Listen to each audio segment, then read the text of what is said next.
Medical laboratories are always on the lookout for healthcare professionals who are willing to give their expert opinion on the latest medical breakthroughs.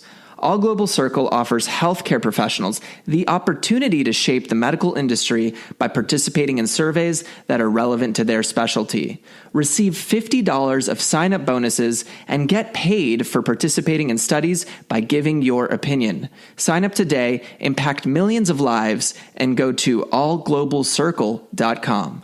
Welcome to the Happy Doc, the voice of fulfilled physicians, sharing life stories from physicians, health professionals, and entrepreneurs so that you can live your happy life.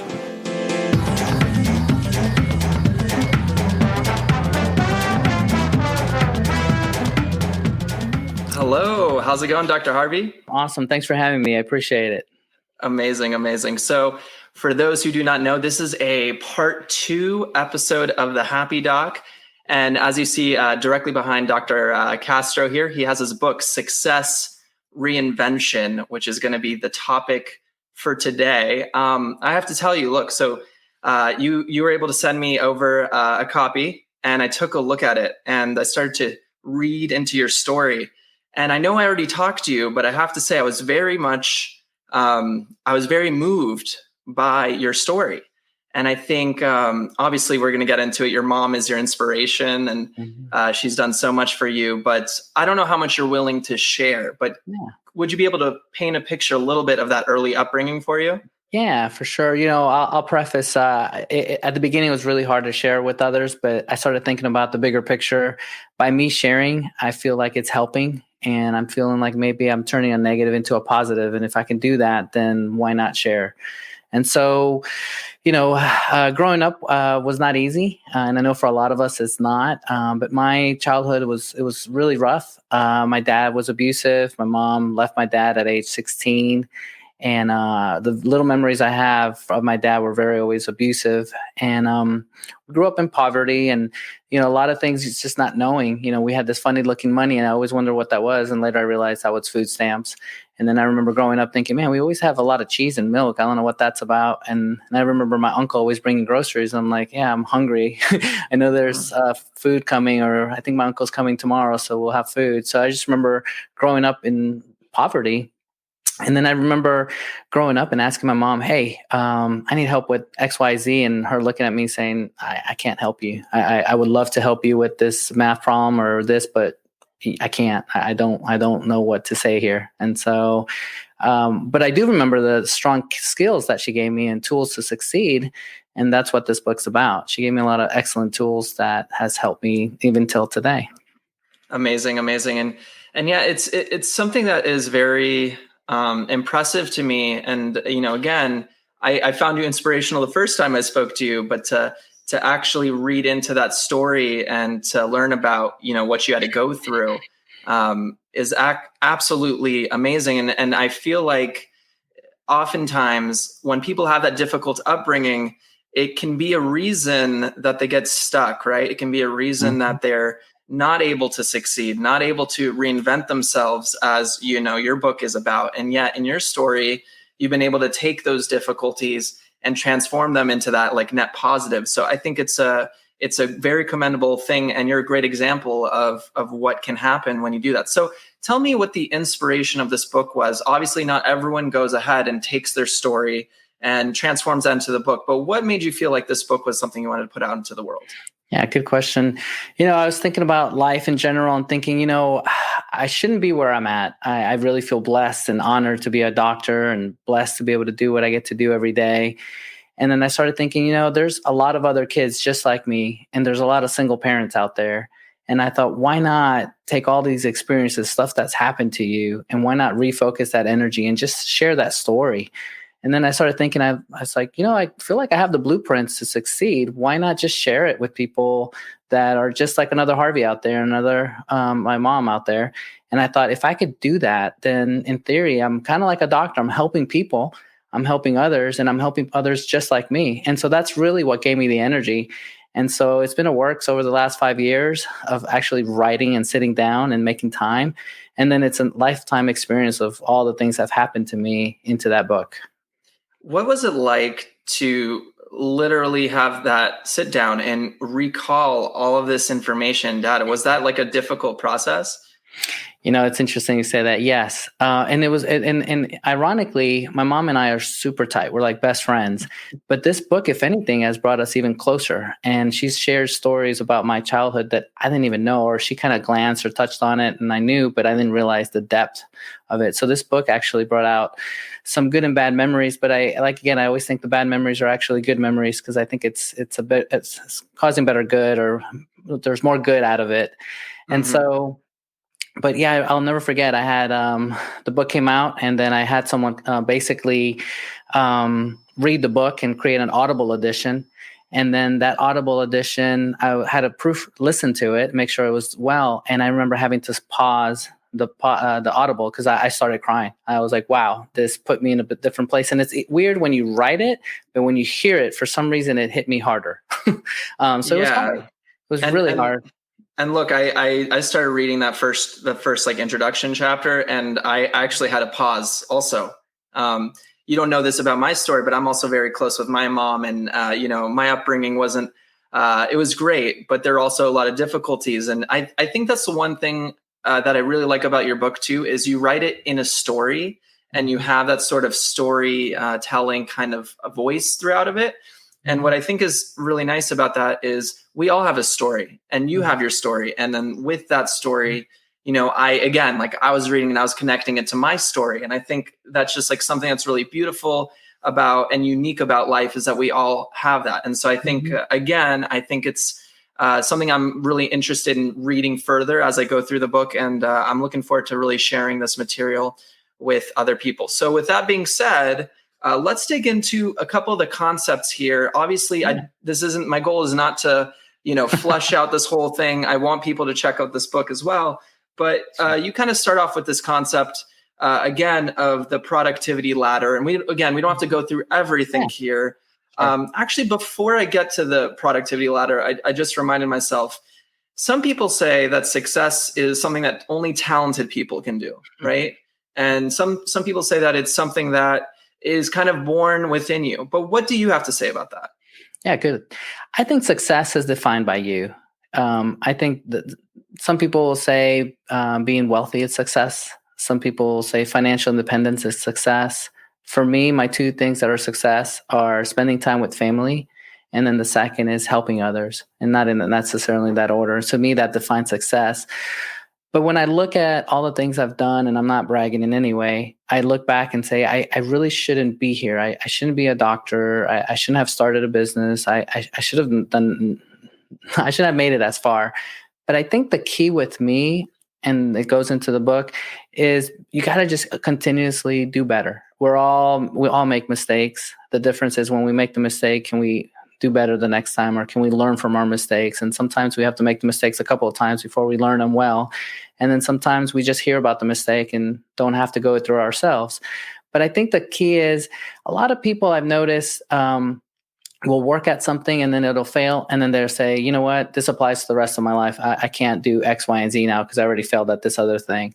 And I truly think, the older I get, it's more important to learn from your mistakes, make better decisions, and then not to give up. I think the minute you give up, I always tell my kids this and my colleagues, don't you give up. Let someone else reject you, but don't reject yourself. Like, how far are you going to go if you already reject yourself and say, nope, I'm not going to do it?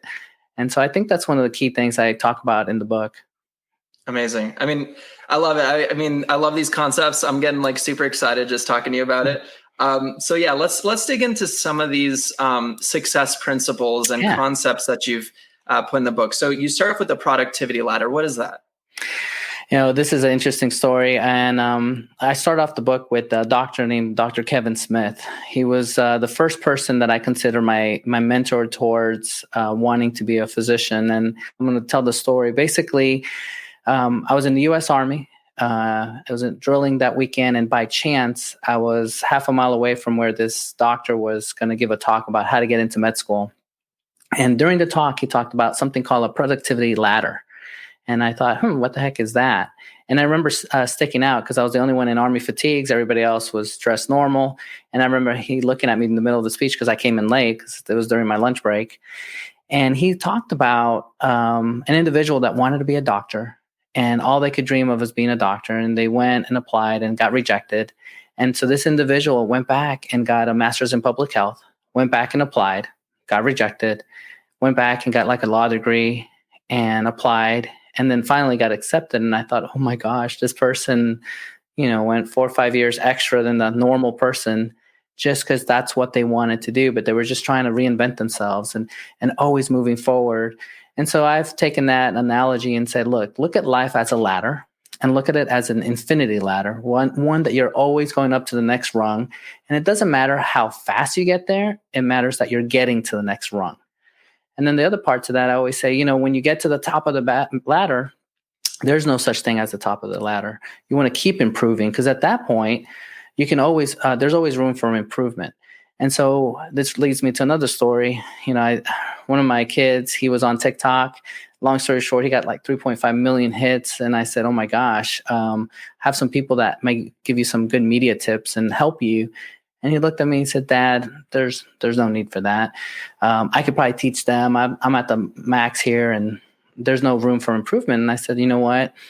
When you talk like that, I want you to consider that you're actually on the way down, because now you're not learning and other people are going to catch up to you, and you stop learning, and now you're not reinventing yourself. And now you really got to work harder, if anything. And it took him a while to understand, and now he gets it. But my point is, no matter what you're doing, especially us as doctors, we say, oh, we made it, but in reality, we haven't. It's a continual process to always improve.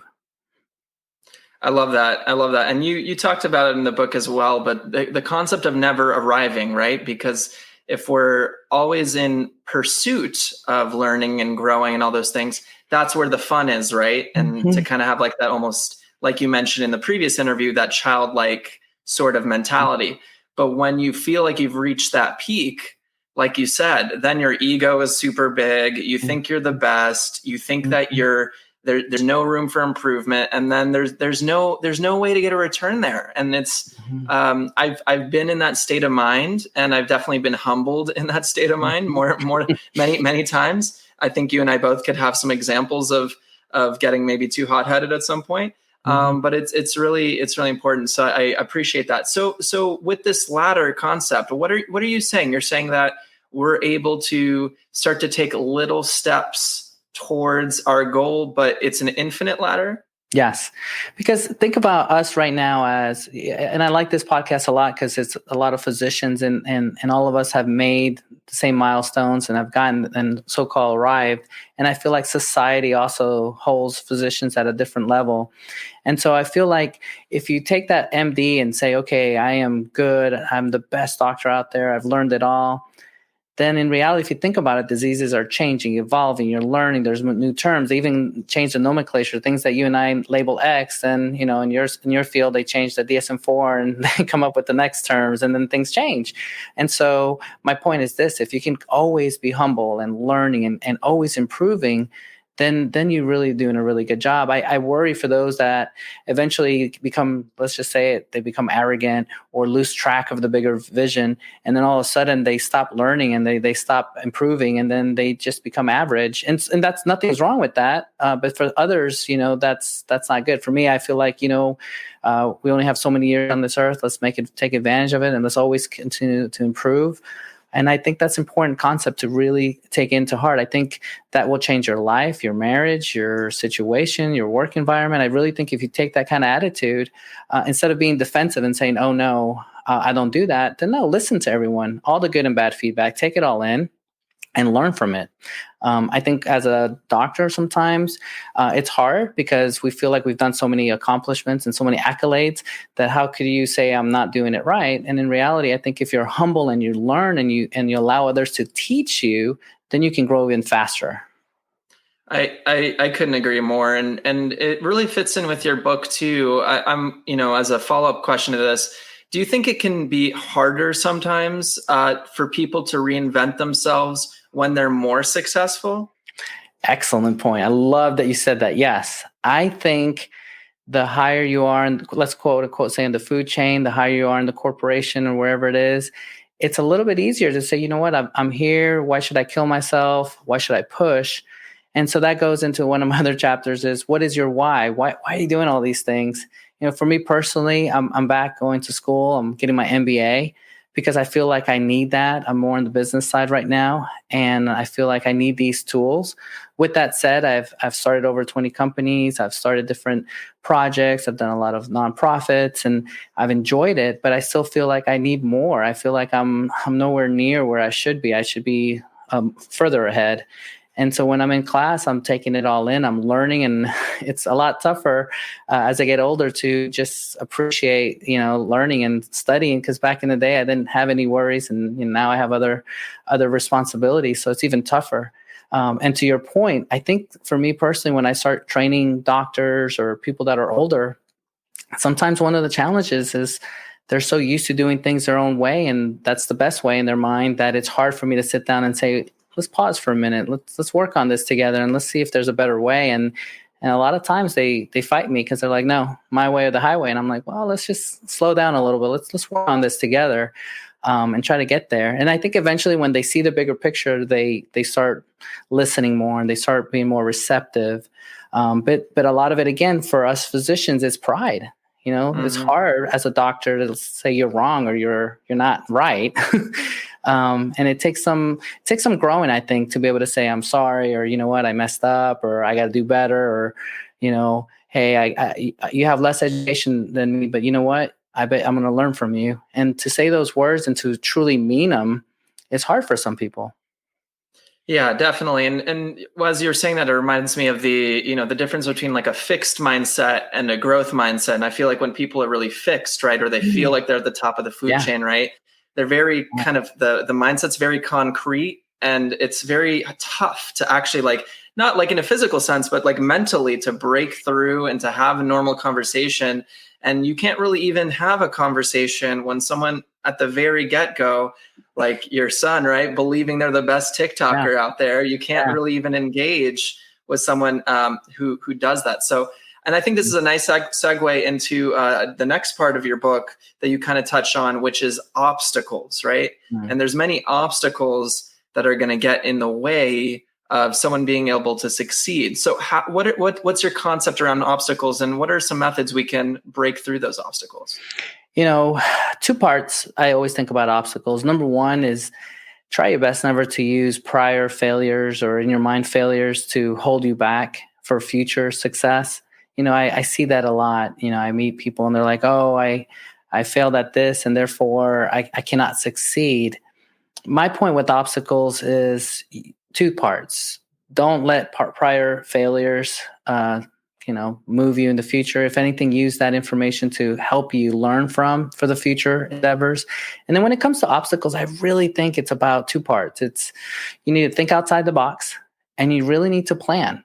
All of us, or the majority that we went to med school here, we knew it was going to be a lot of work. We prepared. We knew that it probably couldn't have a full-time job going to med school, and you knew certain things going into it. And we all started preparing ahead of time so that we knew that those 4 years were going to be tough, and that we knew certain months were going to be even tougher. And we all prepared, and we looked at those obstacles, and we started thinking outside the box and how can we make things better. And you start seeing it's interesting watching med students, how they're learning and how they're cramming, and at the coffee line with a book reading because they only have 5 minutes, or right before a patient they're pulling up a book and kind of reading and whatever they could, but they're working out those obstacles.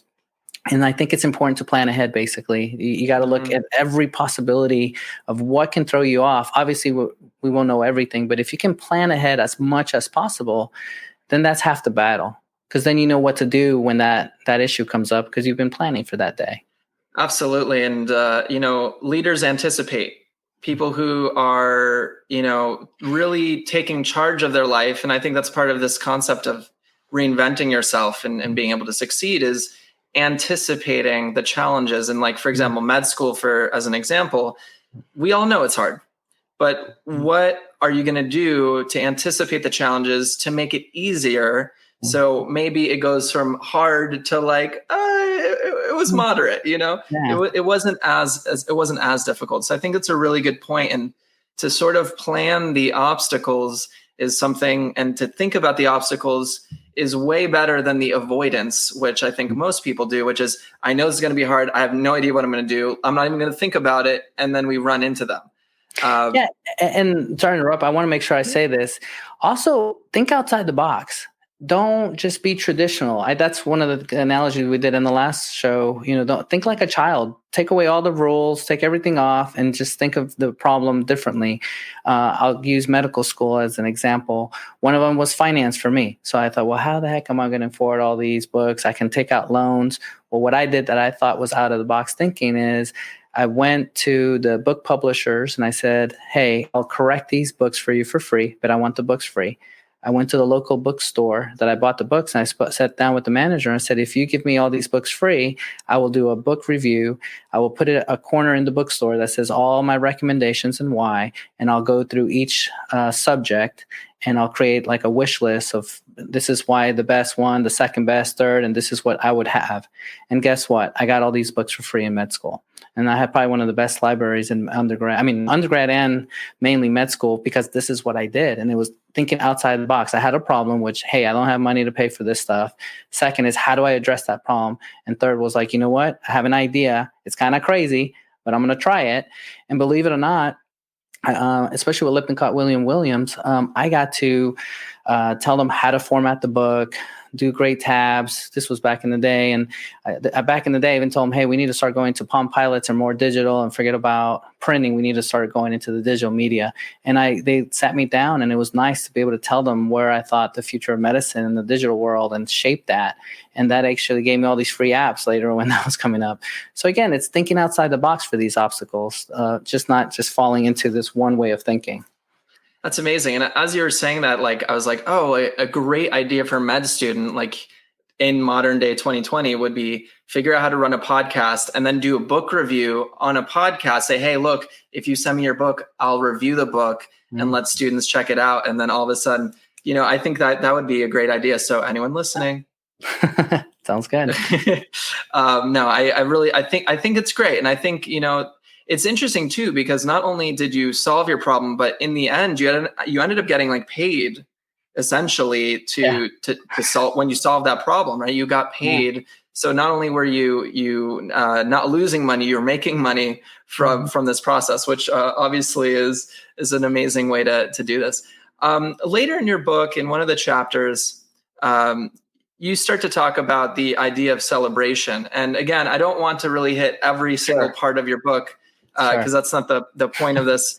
But I do think I want to kind of hit this, because I think one of the things you talked about in there is you can win in terms of success, but you still might feel impoverished or not fulfilled. And this show is all about happiness and fulfillment. So can you talk about why it's so important to celebrate your wins? Yeah. For the longest, I remember I would do all these things, and, we would accomplish a big task, buy our first ER, start our first company. And I remember just saying, okay, done, and keep going. And I started thinking, I'm like, wow, I don't really ever celebrate. I don't ever do anything. And I remember one time I told my business partner, I was like, we need to celebrate here. And we're like already on the fourth ER. And I said, we started like giving each other high fives, or saying, you know what, starting to take time each time we had a milestone and say, we need to stop for a minute and be grateful that we got this far, and we need to celebrate, And so I started a ritual that whenever a big accolade or something would happen, or even if it was a small accolade, I would, take my kids out to dinner. I would spend time with the loved one, whatever it was, but I would celebrate. And I thought it's important, because there's plenty of negatives out there. There's plenty of things that happen, but are you taking time to just celebrate and rejoice in something that you worked so hard? And I guess I lost track. I think maybe the med student in me and the work kind of forgot why I was doing things. And I thought, you know what? I need to put this in this book. It's important to celebrate. It's important to stop and appreciate what you've done. Even if it's a small one in your mind, it's still important to stop and say, you know what? I'm glad I made it this milestone. Back to chapter 1, it talks about the productivity ladder. So now it's important to celebrate that. He says, you know what? I was working really hard to get to the next rung, and I got there, and I'm going to celebrate. Yeah. And I think it's so important, especially like for people who have such a strong work ethic and who have sort of gotten used to their work in a sense. that, and I can speak for myself on this. Like, I could definitely look at myself and say, look, I'm kind of like a workaholic. I love doing stuff. I love trying different projects. You know, in medicine, you might do that, right? You've seen 20 patients in a day, but maybe out of those 20 patients, maybe there was like 2 or 3 where you just did such a good job with them. You felt like there was a moment there. But I think we always, you know, and especially like, and I talk about this a lot with fulfillment in medicine, but like, if you don't take like that, you know, 30 seconds or like a minute just to like, oh, I did such a good job there. Like, wow, like this is why I do this. And it kind of comes back to the concept of why, you know, if you just live 30, 40, 50 years of your life working super hard, but you never get those moments, and like, what's the point? It's true. I personally have taken it to the next level. For me personally, I say live each day as if it's the last. Enjoy every day as much as you can. And I know it's easier to say than to actually do it, but every day I usually try to always at the end of the day do something for me. It may be simple. It may be calling my kids, telling them I love them. It may be going for a walk. It may be just as an ER doc, you're always inside, and most doctors are stuck inside. So for me, I love being outside. So for me, maybe just walking around my neighborhood and just kind of enjoying the fresh air. But I just do something that I say, you know, if today's my last day, I can say, you know what, I did what I wanted today. I had my fun and I enjoyed. I didn't just go and went to bed upset or went to bed with whatever. I'm like, no, I did my job and I enjoyed it and I made the best of today. And if today's my last day, then I did my best already.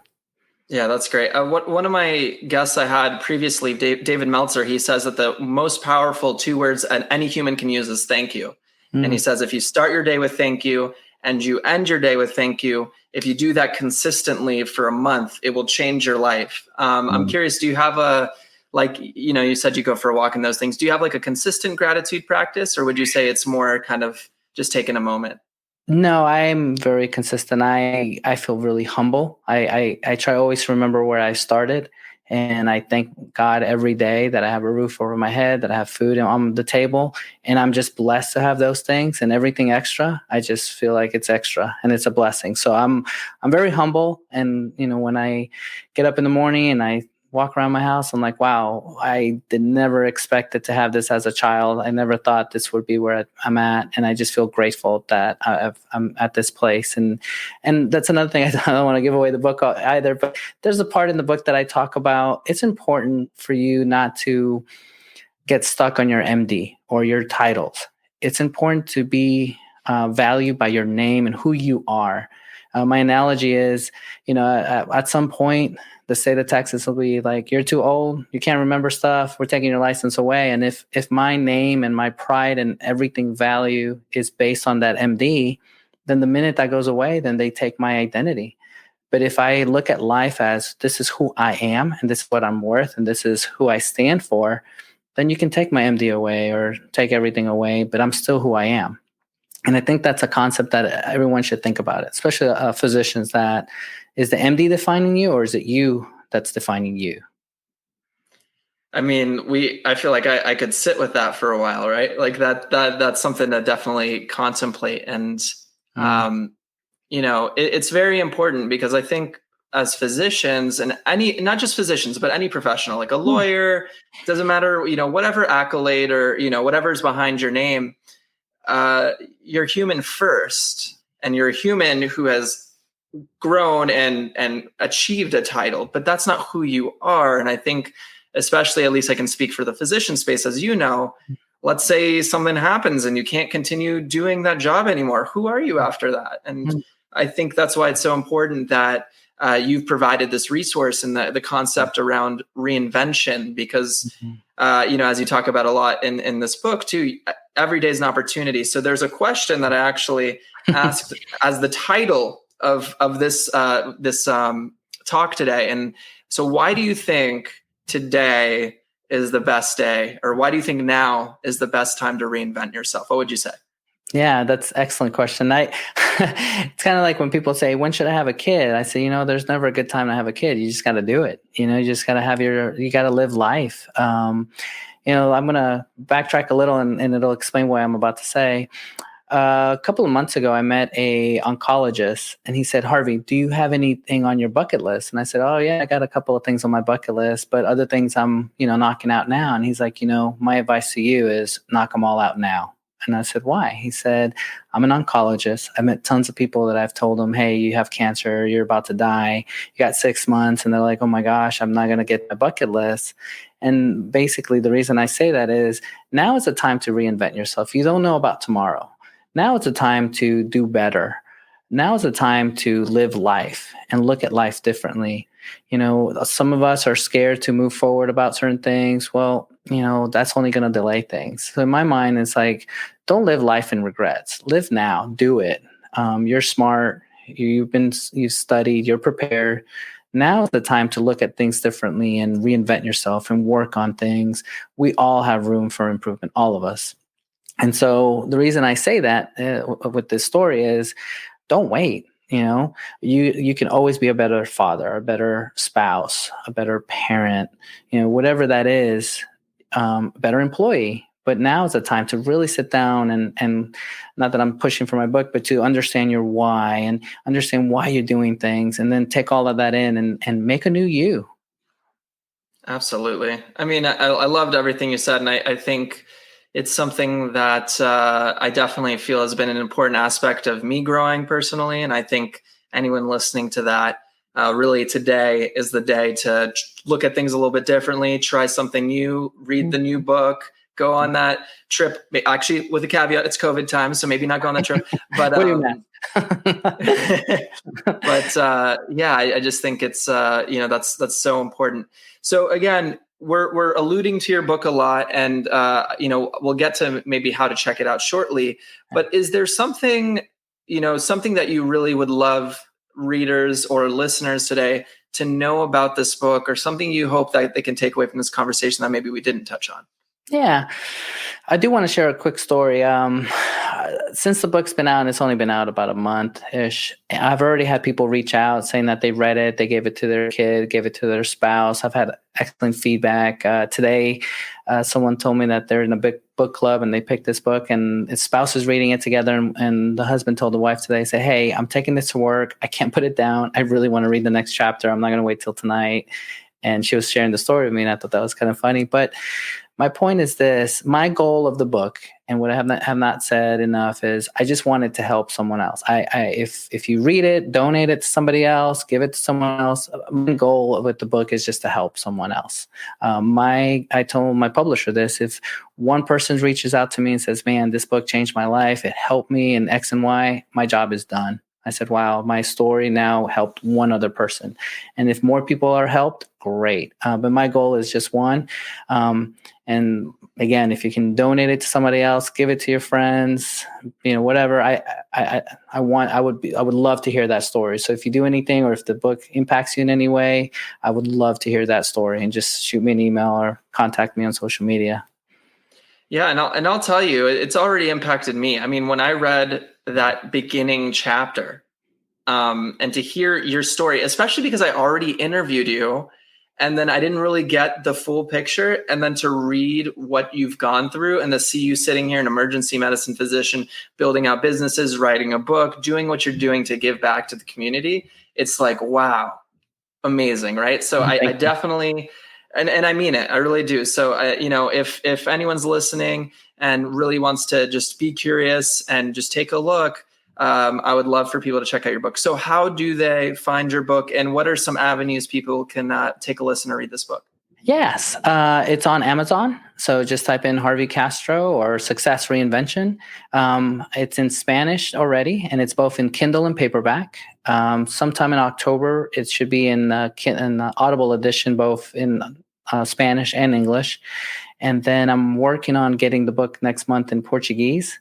And currently, believe it or not, I am working hard on a course that you can log in, and basically that's what I'm doing right now. It'll probably be on harveycastromd.info, and I'm still beta testing and creating. I didn't realize how much work is in the ebook, more just creating the course and the content and exploding each chapter into a more in-depth So that's what I'm doing. I don't know how long it's going to take me, but I'm working on that. So I'm hoping that by January it's done and then I can have it online. So it should be fun.